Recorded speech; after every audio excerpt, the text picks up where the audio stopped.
आज हम करेंगे डबल एंट्री सिस्टम। जैसा कि इसके नाम से ही पता चल रहा है, डबल एंट्री सिस्टम का मीन्स है कि जब भी हम कोई ट्रांजेक्शन करते हैं तो उससे 2 अकाउंट्स हैं वो इफेक्ट होंगे। 2 से ज़्यादा अकाउंट भी इफेक्ट होते हैं, लेकिन डबल एंट्री सिस्टम में क्या होगा, एक अकाउंट क्रेडिट होगा, दूसरा डेबिट होगा। चलिए हम डबल एंट्री सिस्टम के प्रिंसिपल्स करते हैं, इससे आपको अच्छे से ये कॉन्सेप्ट है क्लियर हो जाएगा। इसके जो प्रिंसिपल हैं, पहला प्रिंसिपल है ट्रांजैक्शन जो है वो इफेक्ट करेगी 2 अकाउंट्स को, यानी कि बिजनेस की कोई भी ट्रांजैक्शन होती है उससे 2 अकाउंट्स इफेक्ट होंगे। 2 से ज़्यादा अकाउंट भी इफेक्ट्स हो सकते हैं, लेकिन जो अमाउंट डेबिट या क्रेडिट में लिखी होगी वो इक्वल होगी।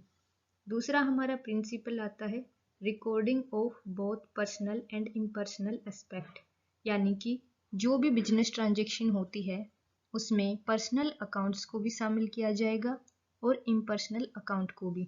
यानी कि जब भी कोई ट्रांजैक्शन होती है उसमें हो सकता है दोनों पर्सनल अकाउंट्स इफेक्ट होते हों, हो सकता है दोनों इम्पर्सनल हों, ये भी हो सकता है कि एक पर्सनल अकाउंट इफेक्ट होता हो, एक इम्पर्सनल अकाउंट हो। तीसरा हमारा प्रिंसिपल आता है कि जो भी ट्रांजैक्शंस में डेबिट या क्रेडिट अकाउंट किया जाएगा वो अकॉर्डिंग टू स्पेसिफाइड रूल्स होगा। हम ये नहीं कह सकते कि डेबिट या क्रेडिट है हम अपने अनुसार करेंगे, नहीं, अपने अकॉर्डिंग हम ऐसा नहीं करते हैं। कुछ स्पेसिफाइड रूल्स होते हैं और उन्हीं के अकॉर्डिंग जो कोई भी अकाउंट है वो डेबिट या क्रेडिट किया जाएगा। जो रूल्स होते हैं वो हम नेक्स्ट स्लाइड्स पे बात करेंगे डिटेल में। फिर हमारा प्रिंसिपल आता है ट्रायल बैलेंस, हम यहाँ पर बनाते हैं। ट्रायल बैलेंस जो हमारा होता है वो अर्थमेटिकल जो एक्यूरेसी होती है उसको डिफाइन करेगा, क्योंकि ट्रायल बैलेंस में जब भी हमारा डेबिट और क्रेडिट का बैलेंस इक्वल हो जाता है, इसका मतलब होता है कि हमारी अर्थमेटिकल जो एक्यूरेसी है अकाउंटिंग रिकॉर्ड्स की वो हमें मिल गई है। अब हम जो भी आप स्पेसिफाइड रूल्स जो कि इम्पोर्टेंट पॉइंट है डबल एंट्री सिस्टम का, इसकी बात हम यहाँ पर कर लेते हैं। जो हमारे अकाउंट्स होते हैं उसको मेनली 2 पार्ट्स में डिवाइड किया गया है। पहला हमारा है पर्सनल अकाउंट।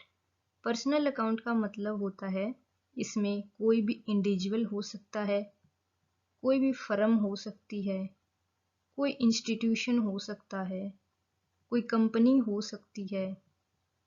तो ये सारे के सारे हैं वो इंडिविजुअल पर्सनल अकाउंट्स में शामिल किए जाएंगे। लेकिन जो पर्सनल अकाउंट होता है उसका जो रूल है वो आप ध्यान रखना, क्योंकि रूल्स के अकॉर्डिंग ही हम किसी अकाउंट्स को डेबिट या क्रेडिट करते हैं।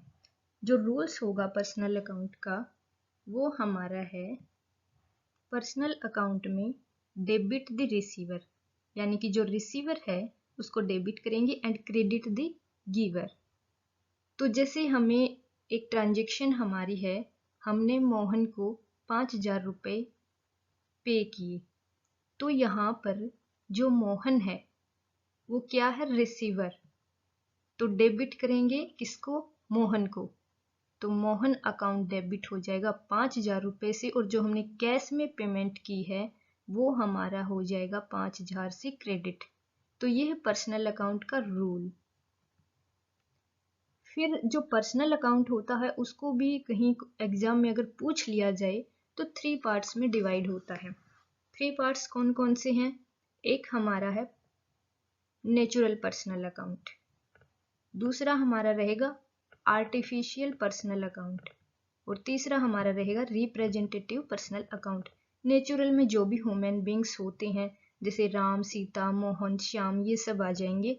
और आर्टिफिशियल में जितने भी ह्यूमन बींग्स से अदर थिंग्स जो कि आर्टिफिशियल हैं, लाइक कोई भी कंपनी हो गई, कोई भी इंस्टीट्यूशन हो गया, कोई ऑर्गेनाइजेशन हो गया, तो ये सभी आर्टिफिशियल में आएंगे। और जो रिप्रेजेंटेटिव है, रिप्रेजेंटेटिव का मतलब क्या होता है, किसी को रिप्रेजेंट करना।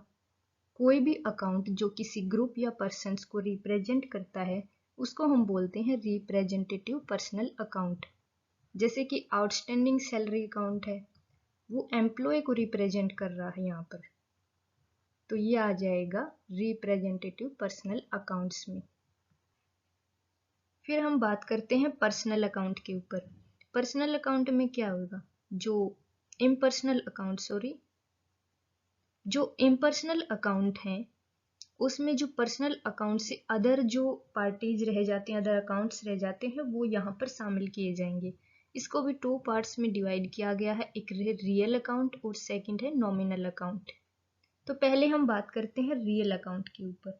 रियल अकाउंट में वो सारे थिंग्स इंक्लूड की जाएंगी जो कि मनी में मेजरेबल हैं और जो बिजनेस की प्रॉपर्टीज भी हैं, यानी कि मनी में काउंटेबल भी हैं और बिजनेस की प्रॉपर्टीज भी हैं। तो जो रियल अकाउंट है उसका जो रूल होगा हमारा, वो होगा debit what comes in and credit what goes out. जैसे कि एक एंट्री से समझ लेते हैं, जैसे कि हमने बिजनेस में फर्नीचर परचेज किया, जैसे 50,000 रुपये का फर्नीचर हमने परचेज किया, तो यहाँ पर क्या आया, furniture, debit what comes in and credit what goes out. तो फर्नीचर जो होगा वो 50,000 रुपये से डेबिट हो जाएगा और जो कि कैश है, गया है, वो 50,000 रुपये से क्रेडिट हो जाएगा। फिर आता है हमारा नॉमिनल अकाउंट।